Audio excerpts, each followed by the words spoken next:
A paz do Senhor, meus irmãos, tudo bem com vocês? Pastor Douglas na voz. Estamos aqui para mais um vídeo. O livro de Romanos nós vamos estudar hoje. Estudamos os livros de Mateus, Marcos, Lucas e João. Estudamos o livro histórico, que é o livro de Atos dos Apóstolos, os 4 evangelhos, a qual eu citei. E hoje nós entramos nas epístolas paulinas, a partir do livro de Romanos, que Paulo assim escreveu. E eu quero aqui deixar algumas particularidades para os irmãos aqui antes de entrar no vídeo, para dar o resumo deste livro. Tem aqui no meu canal o panorama de todos os livros do Velho Testamento. Agora nós entramos no Novo Testamento. E também tem a teologia básica, é só você ir na playlists e ver aí os fundos musical, tem pregação, tem tudo que você tem, devocional, tem curiosidade bíblica. Então tem muitas coisas aí no canal, só basta você entrar, aproveitar, estudar. Perguntas pode deixar aí nas minhas redes sociais, quem me acompanha também está aqui no YouTube também, pode deixar as perguntas aí nos comentários. Alguma colocação que eu esqueci, pode ficar à vontade. Esse vídeo aqui é para gente que está iniciando, gente que já está no meio e também pessoas que são professores. Graças a Deus, Deus nos deu a oportunidade também de discipular pessoas, de formar ainda mais pastores, professores de IBD, professores de teologia. Eu também aprendo, tenho meus mentores. Então esses vídeos têm ajudado bastante pessoas, principalmente aqueles que estão iniciando. Então quero pedir você seu like, deixe o seu joinha em cada vídeo assistido, se inscreva e compartilhe.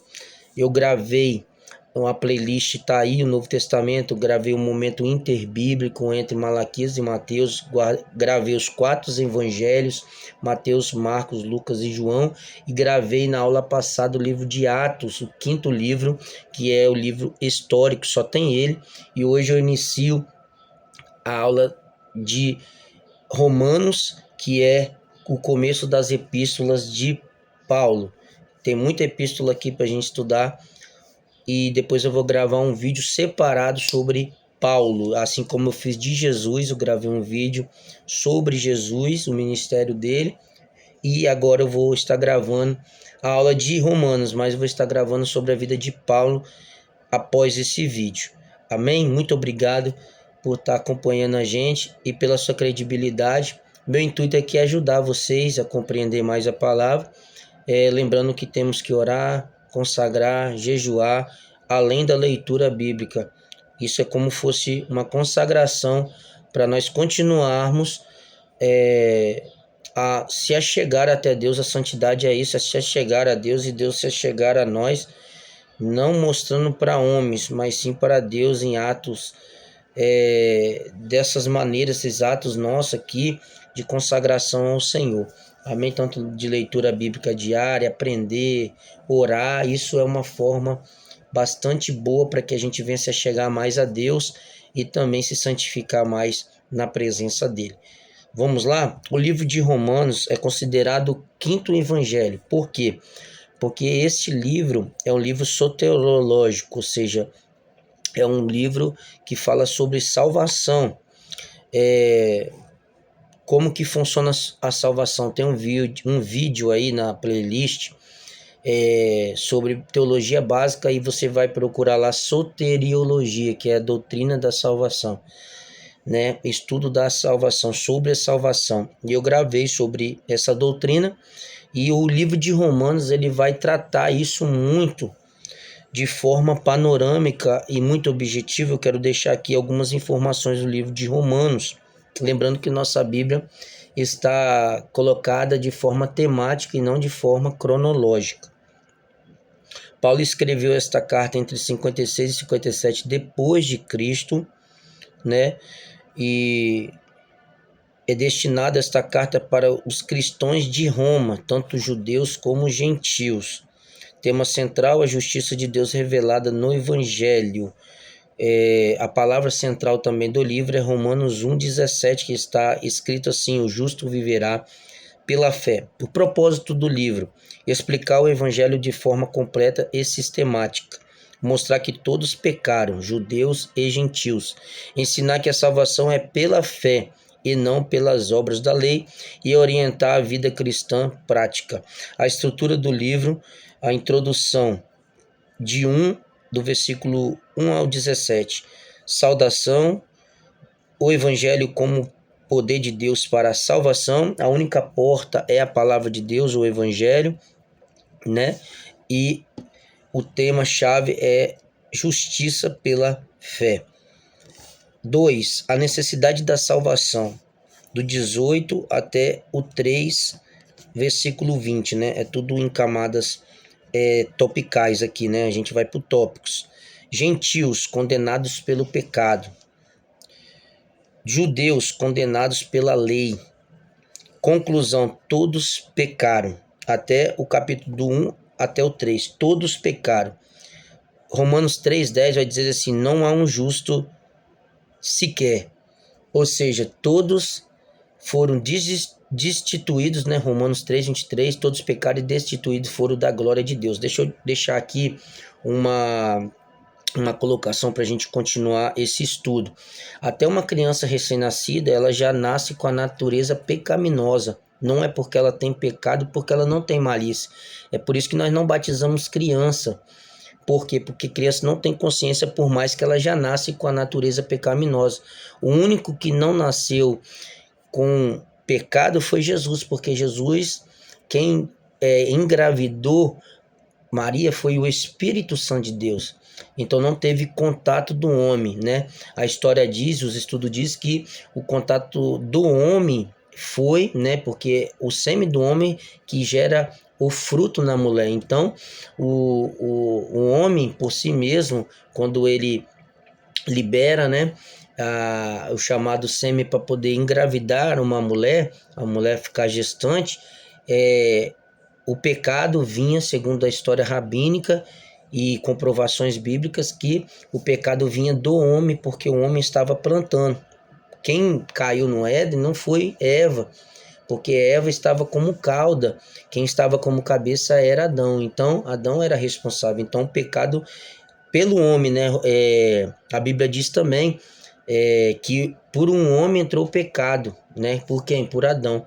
Mas por outro homem, que é o segundo Adão, que Paulo diz isso, fomos cobertados pela sua graça e misericórdia, né? O primeiro Adão fracassou, mas o segundo venceu, que é Jesus, o Filho de Deus. Então, o único que não nasceu com a natureza pecaminosa foi Jesus, o único. Todos nós, até uma criança recém-nascida, o bebê, ela já tem dentro da genética dela uma natureza pecaminosa.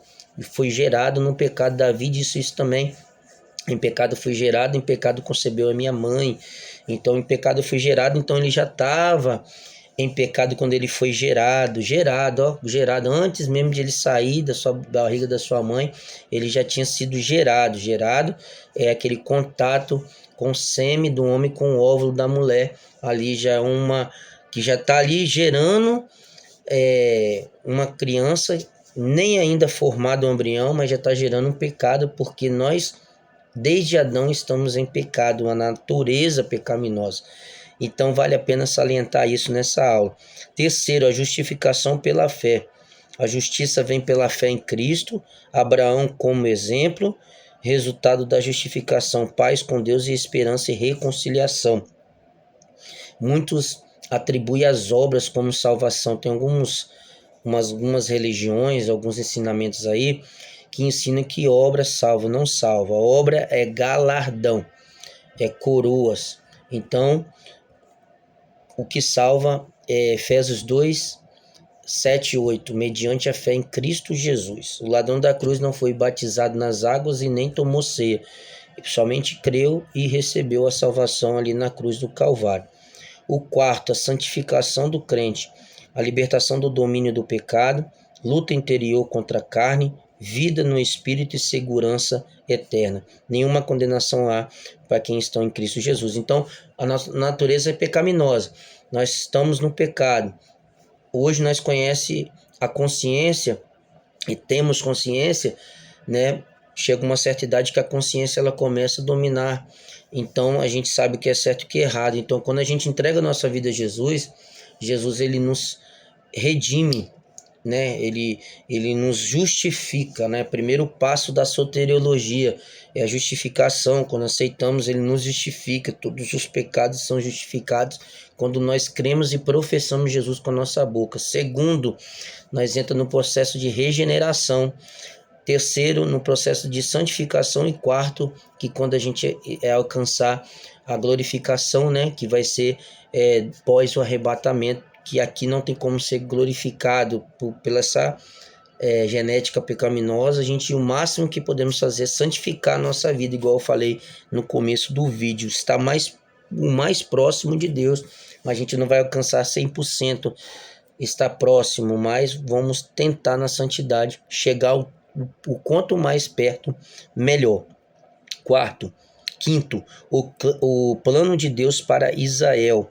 Eleição e a soberania de Deus, rejeição temporária de Israel, inclusão dos gentios e esperança futura para Israel. A gente vai ver que a igreja vai ser arrebatada, né? Então, toda a grande tribulação não vai ser tanto somente para os gentios, mas também para os judeus, né? Mateus 24, Mateus 25 não são para a igreja, são para Israel. Vai vir um momento de pena, de juízo, porque esse povo não está ainda rejeitado por Deus, né? Porque é o povo que Deus escolheu através de Abraão. Deus não abandonou esse povo. E a Bíblia diz que Jesus disse que a nossa salvação vem dos judeus. Então a gente temos que preservar isso. Então é importante falar que a inclusão dos gentios, Paulo foi chamado, é importante salientar aqui, que Paulo foi chamado para pregar para os gentios. Pedro tinha um grande preconceito, grandes discussões, né? Quando os judeus chegaram ali, que Pedro estava sentado junto com os gentios, Pedro vazou com medo deles ficar, né? Pensar, né? Então, poxa, você está sentando aqui, Paulo disse, você estava até agora, esses dias agora, e agora você saiu de perto. Então Pedro ele tinha esse preconceito na casa de Cornélio, quando o Espírito Santo desceu, que ele falou, Deus não faz acepção de pessoas.